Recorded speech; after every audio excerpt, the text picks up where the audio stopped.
I have a a book which was recently given to me, and it's by historian Robert Proctor. And for the first time, I have a more than a view in history, since that's my purpose. That was my purpose to begin with.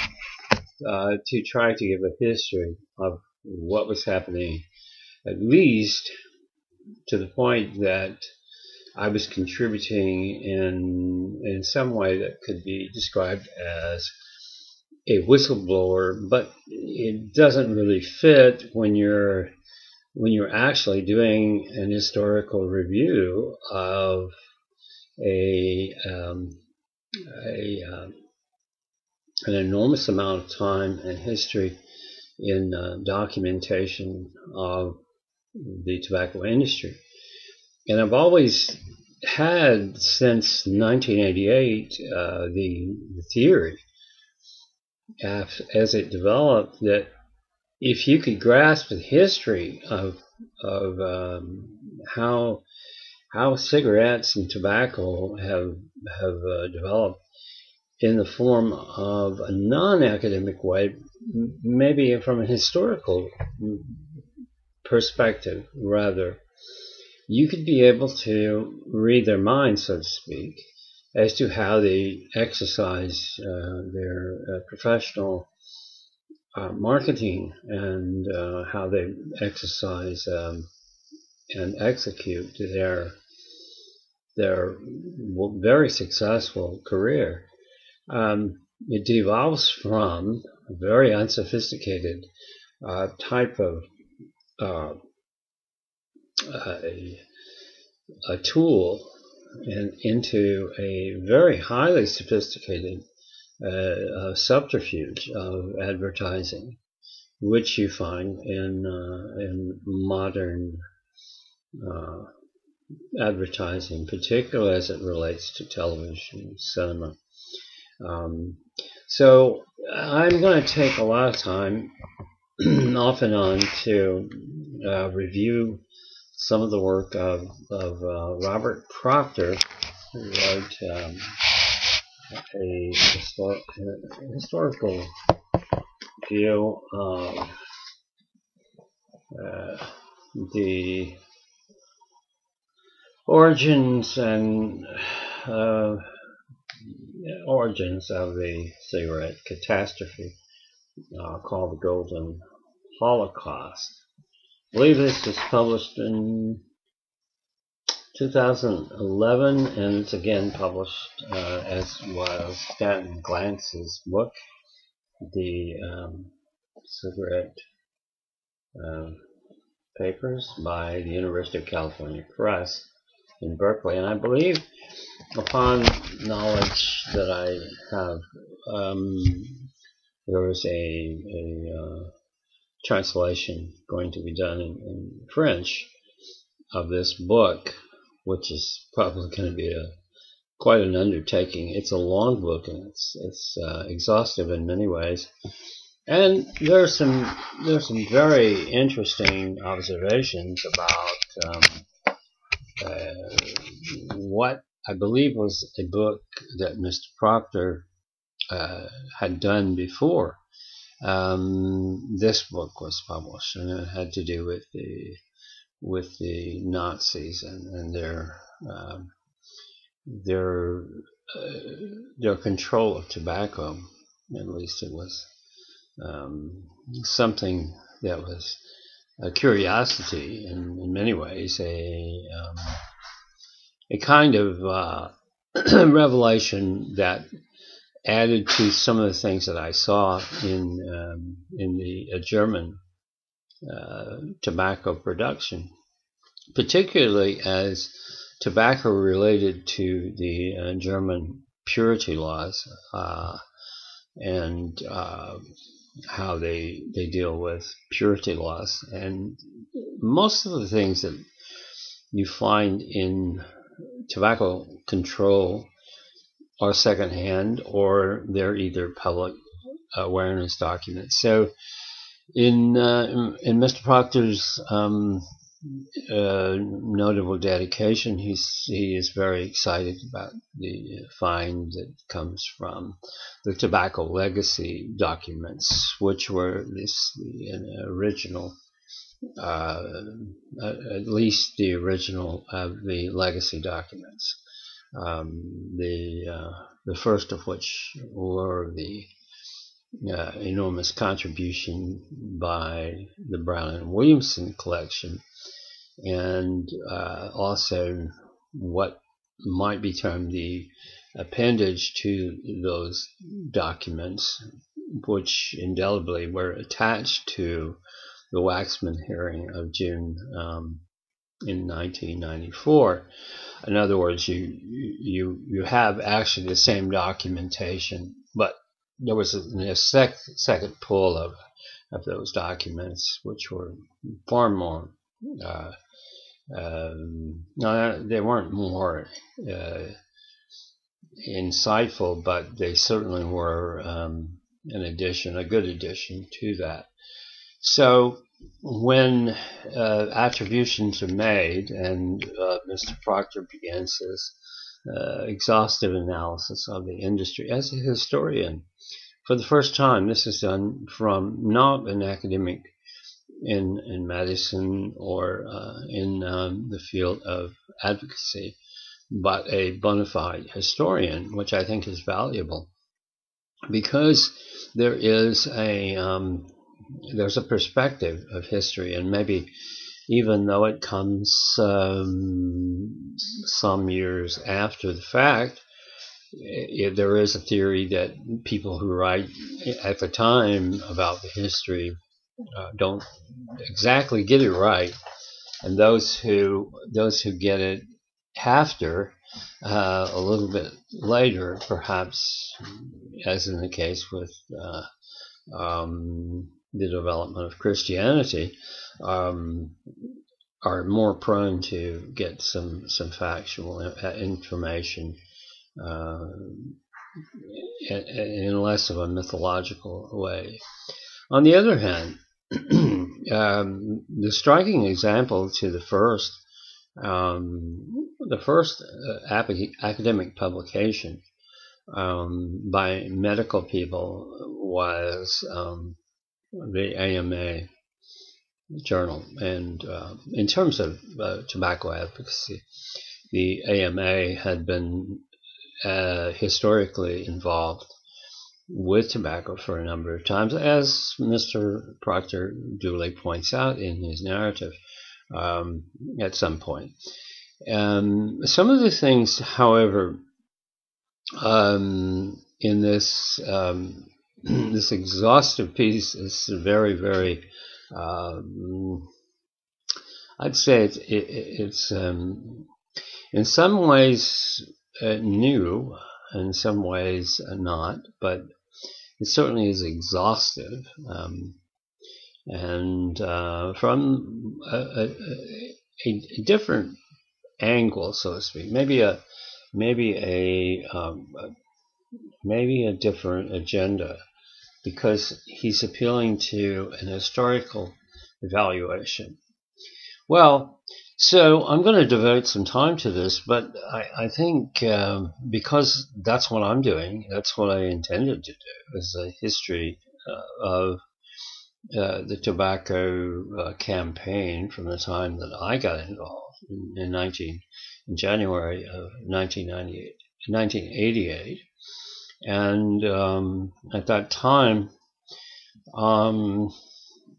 the things that were ginning were having basically to do with litigation, but enormous amounts of information that came forth. For example, I was looking at chapter 17, and there's an analysis in the footnote, chapter 17, by Mr. Proctor about John Blaylock. And John Blaylock was it was a pretty good uh, reference point. But in looking through tobacco documents online, which is the source for most of uh, this uh,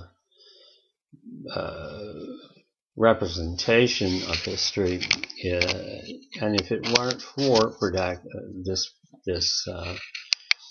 you sort of have you can take this for what it's worth and make what you can. I don't think you can be exactly accurate 100% of the time on taking something and trying to while you're trying to support your point in an academic way with a footnote. Um, the tobacco industry is far too devious, and certainly in their cataloging and how they represent how they catalog something. You might be looking at page 1, and that's the point here in the footnote, at least my point. And the following document might not be page 2 because they didn't do it that way. And yet we're getting a historical perspective from this, as though the page that follows is the page that follows rather than precedes but before. In any case, Blaylock, who's associated at least in one part of this book with a thing called Project Truth, was somewhat of a mastermind, and I think he had much more authority to make a statement, as in chapter 7, where the writer here, Mr. Proctor, is making an analysis of who JVB is, and that's Blaylock. And since this is Brown and Williamson, I have fond memories of this particularly. And then he's talking about Yeaman, and of course Yeaman, many people may not know, was actually not an attorney as far as going to a law school.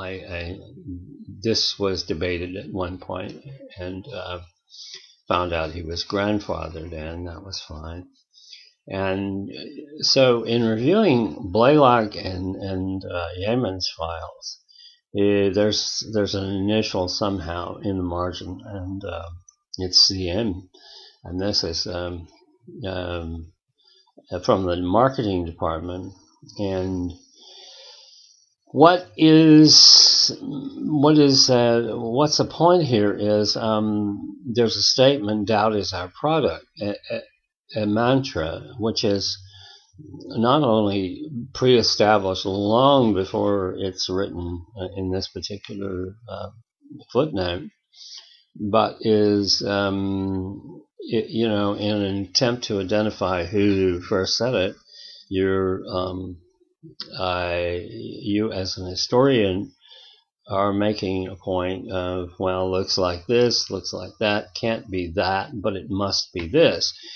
And, this is not a criticism, it's just simply a point of order here, that Blaylock, as a character in the history of Brown and Williamson, he was enormously powerful at Brown and Williamson in the late 60s. And he had grown up with tobacco, had grown up in most of your people, almost all your people who are ever involved in tobacco on a level of making decisions, or those who do come up from, let's say, the soil, the very foundations of tobacco. Blaylock was responsible for tobacco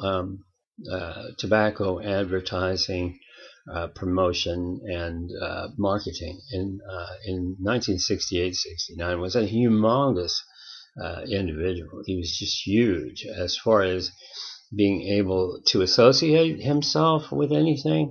Well, there's some little points here that do make him much more significant than, let's say, a hand-down to history as the author of the statement, doubt is our product.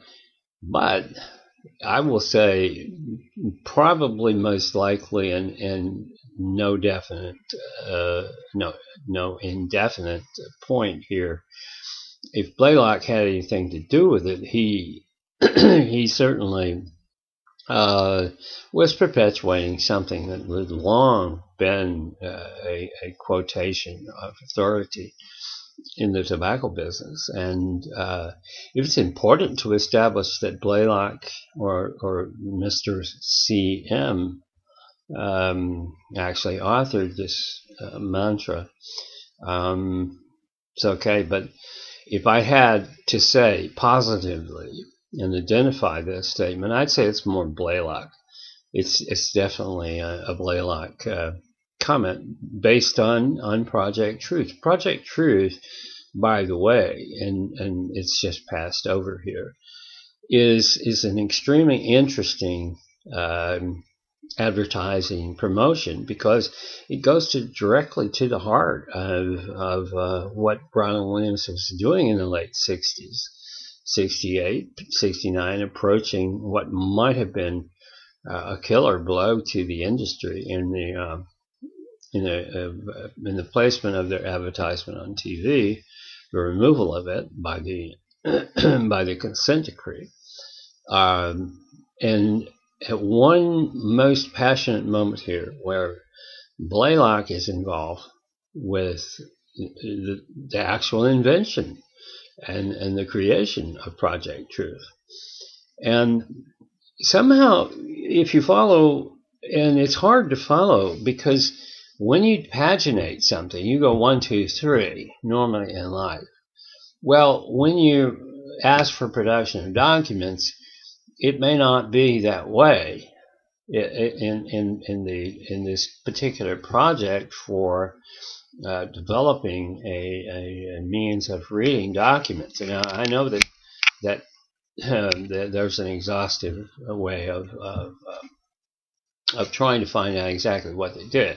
Now, did they do 1, 2, 3, and then if you ask for document number 3, which would be a logical sequence, 1, 2, 3, could it not be just the opposite if you were a plaintiff's lawyer, which is the point of looking at documents?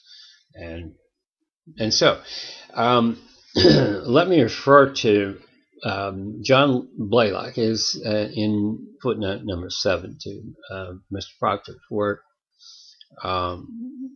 The reference here is probably down as our product.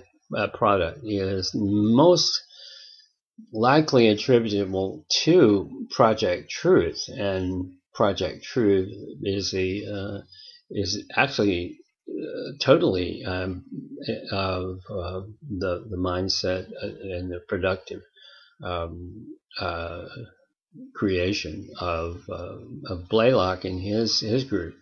And the reason for Project Truth is somewhat like a familiar tone that we have in advertising the youth movement advocacy and truth campaign, which is interesting only in the sense that they have the same title.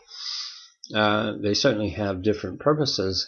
However, when Blaylock had his purpose, and this was monumental, to evoke the use of Project Truth, which is an official title of Brandon Williamson's marketing campaign. There's a whole set of documentation here, which, and I don't know if it's on the tobacco documents sites or not. Legacy, you're not going to get everything. It's interesting what you can get, in addition to what you didn't get in 1994. And the concept here is, if you're going to, in an intriguing way, history is not a sequential idea in document discovery, and if it is, it defeats the purpose of what you want to do as as a defendant, a joint defense in law on product liability cases, whatever. That the purpose of these documents and the canonization of them through the coding, both objective, subjective, in all of the tobacco companies at the time, in as late as 1988, 1989, 90, so forth. Blaylock and Project Truth had a substantial effect on defining an embarrassing moment for the tobacco industry. Blaylock was a hellraiser. He was the authority as far as Brown and Williamson gave an even more definitive role. And what he did in Project Truth was to establish even interviews, an enormous amount of interviews. There were television, there were television programs and radio programs in tobacco friendly states. I think one was in Virginia, and they were consulting with these teenagers about. In 1968, Blaylock was leading this campaign, and they were consulting with these teenagers about what they thought in school about smoking and so forth. It was so apparent how devious this was, because they were making an assessment. At the same time, they were putting it on the air, and it was part of their program of reaching people. Once you mention tobacco, show tobacco, cigarettes in any way or form, you're advertising it. That's always been the case. That's whether it's a good guy, bad guy in movies or in television, whatever. Anytime you show it, you're advertising it. So Blaylock also is connected with a thing called CBS versus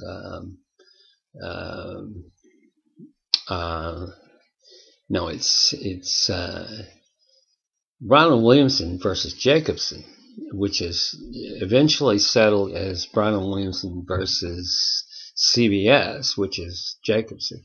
And in the files on Project Truth, if you go in sequence and you go 1, 2, 3, and you ask for these as this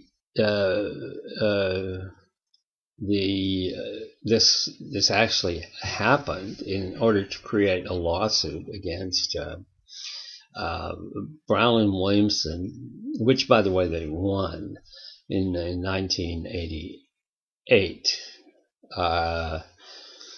where Jacobson had seen the documents from the FCC, and Jacobson had reported them, and CBS had gone into a kind of a joint litigation, because it was Jacobson who was the spokesperson who was calling Brown and Williamson as appealing to youth. Well, if you were a document production expert and you knew that Jacobson, the file in one particular location was there, but you had asked for the file before that or after that, or somewhere in that. In other words, there wasn't really a consummate effort to find out what the issue could have been settled in, and therefore, because there wasn't really an effort that was with knowledge, in other words, expert knowledge, on how to pull the document and how to get the document. No question about it. The FCC, in their demand to receive all these documents, which were received by the FCC and reviewed by the FCC, and then made the comment which led to the revelation that Brown and Williamson, according to Jacobson, who was an announcer of some kind of talking head, had revealed that yes, Brown and Williamson was trying to appeal to 16-year-olds and 17-year-olds, and he had the information. His information came from the FCC's investigation. Now, because it came from the FCC's investigation, therefore the lawsuit became about CBS, which was an affiliate. Jacobson was an affiliate, making his pronouncements about youth smoking and BMW involvement through and around the records that were found by the FCC. And they weren't supposed to be found. So I guess the issue at that time became, as I recall, should you have been able to find them? And no, you should not. But in now today, where we have the whole works, because when you had, I think it was Dan Rather was involved in this at one point, and he had to come and appear. But this is just one example in the footnote in chapter 17 of Robert Proctor's long, exhaustive review of the history of tobacco in the Golden Holocaust. If you're trying to put the name of Doubt Is Our Product on one particular individual, you really, in your chapter 17, and I know how strictly important it is to be accurate in history, but you're never going to be completely accurate. This is a good attempt. I'm saying that Blaylock, probably more than any other person, would have ginned this particular this statement up. You never know exactly where the origin of something is unless you go to the person who is the most authoritative. And you in the tobacco industry, that's what they call trying to keep it out of your sight. And even in finding documents, you may not find them in the order that you expect them, in sequence. But to the point, Project Truth, an exhaustive type of invasion of an attempt to make a marketing point out and use children, 16-year-olds, 17-year-olds, exactly to that issue. And they did it through this fellow by the name of Blaylock. Blaylock was the head honcho. He was the man in the late 1960s. And he was a trusted kind of marketing guy, and he believed in what he did. He believed that when he got kids together and got to talk to them, and he lectured them and so forth, what's wrong with tobacco? What do you really, this is part of the discovery. And I don't see that here, and it's there. I don't know if it's in the legacy documents, but I certainly saw it, and I certainly read it, and I certainly can reveal it. And from the point of view of who was saying it and why it was being said, it was about Project Truth, which was a late effort to capture the marketing share that was definitely the point of John Blaylock, and the power that he had doesn't just go to the issue of a simple mantra, but to this thing they call the Project Truth, circa 1968. But what is so ironic is that when this got into discussion and into a lawsuit, which was divulging it through the FCC's document presentation of pool, they pulled out hundreds of thousands of documents from bankers' boxes, ordered them to the FCC because this was where they were going to find something. They did find something, and then it was reported by this talking head, Mr. Jacobson, and Jacobson therefore was affiliated with CBS, and therefore CBS had pockets, so CBS was therefore sued, and this is all part of the memory that I have. But interesting to the point, they said, no, we were not. Brown and Williamson said, we know this Project Truth business, or what they said with the FCC, is absolutely not true. Not a bit of it's truth. And the reality is, when you look at a historian who's trying to put things in sequence and make conjectures as to who said what, or who made this statement, and this is not a criticism, it's just an observation of I think a very good book. But doubt is our product was a mantra that had been around for a long time before Blaylock in 1968. I think to solidify the notion that it might have been memorialized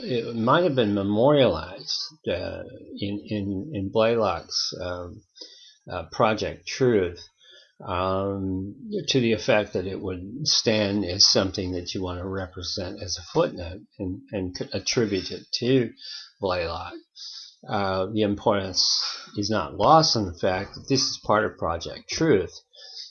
Project Truth being a definitive arrangement to actually obtain much more information about children smoking, children being 16, 17-year-olds, and they did it. They did it with a great deal of zeal, and this was Brown and Williamson's own project. It was not necessary to the other companies, even though they had jointly, they were very competitive, even though this particular project was John Blaylock's project. Point made. But you can't always come to the conclusion that in pulling documents you're going to find them in sequence, which, if you had been able to do this, rather than 1, 2, 3, 4, 5, 6, 7, you had gone 7, 6, 5, 4, 3, 2, 1 to your important document that you were trying to find. You might have been looking under another file entirely. By the way, they associated their discovery methods, which were not that clever, but you don't want to know that the most important document is in sequence, and it may not be. It surely wasn't the case here in the CBS lawsuit. And by the way, this finally ends up when I met Brown and Williamson in the room, and I think that CBS lost to the tune of $5 million or something like that, which was peanuts, but nevertheless it all stemmed from this particular issue. The FCC had discovered documents in Project Truth, or related to, and there were many more. John Blaylock was responsible for it. So to footnote 17, which is a good starting point, because I intend to comment on this book, and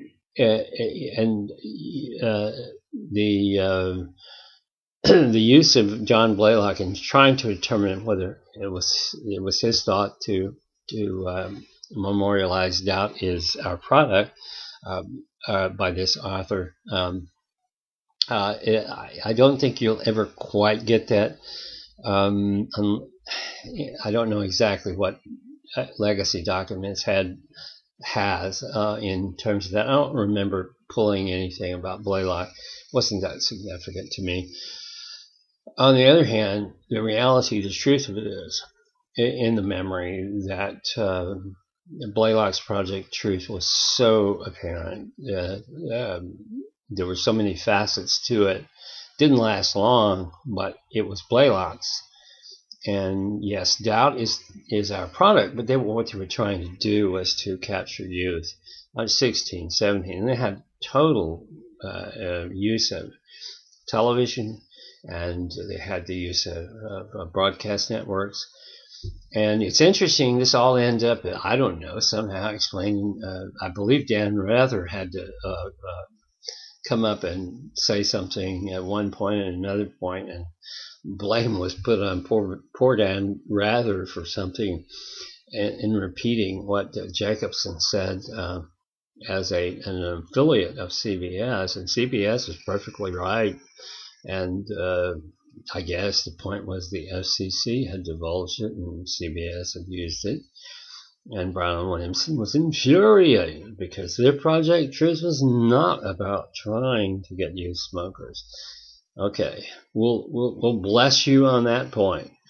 And again, to the point of the book, I'm just taking something. I've read the whole book, well, in part, and it's a narrative that was brought to my attention by someone else, and I don't normally go through the whole books, but this one I will, and I'll have comments. And it's by an historian. That's why he's definitely an historian, and these people have at least 25 years and more of documentation, and the rest of it, well, I'd say even to Horton, you don't have a lot, but I think it gives a lot of credibility to some things that were not really that important. And yet I hope I open your eyes, Mr. Proctor, if you're listening and watching. I doubt it, but if you are, I don't think there's a sequel here. But to give you some idea, doubt is our product is probably and most assuredly from a long mantra, but may have been memorialized during the Project Truth phase, which was 68, 69, solely done by Brown and Williamson. And it goes to a lawsuit which was won by Brown and Williamson against CBS.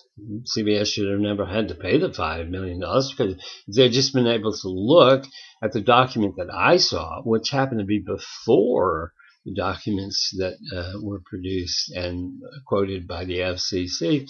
They would have never lost. How interesting.